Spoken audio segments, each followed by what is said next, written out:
Hi, I'd like you to meet Helen Fray, and she's going to tell us a little bit about her book, God's Shining Jewels. In writing this book, it was Marvin's strong desire that some readers who sense a definite call from God to start a children's and youth ministry in the inner city would be strengthened in their faith and encouraged to say yes to such a call. Marvin's call came after a long period of heart-searching prayer through a vision from God in which he saw many unloved children on the streets of New York City. Marvin knew without question that this was what God wanted him to do with his life. For about 10 years there were fears and doubts crossing his mind, the enemy trying to dissuade him from his call. His strength was gone, but there was nothing wrong with him when a doctor examined him. Then his final answer to God came, "All right, Lord, I'll go to New York City if I have to walk across the country."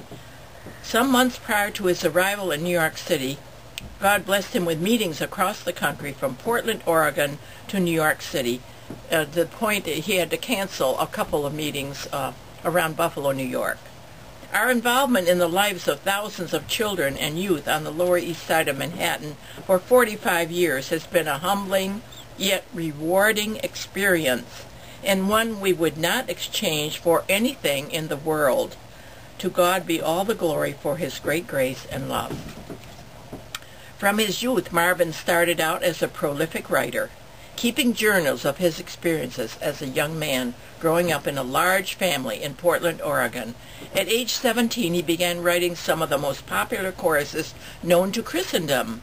In those early years, God was preparing Marvin for a greater calling than he had ever imagined, the call to New York City at age 21 to start a children's and youth ministry. At age 18, Marvin wrote the ever-popular, internationally known Come By Here, which translated in the Luvali dialect of Angola, Africa, is Kumbaya. This is known all over the world. And it traveled when the missionaries came back from Africa, and it spread like wildfire throughout the country.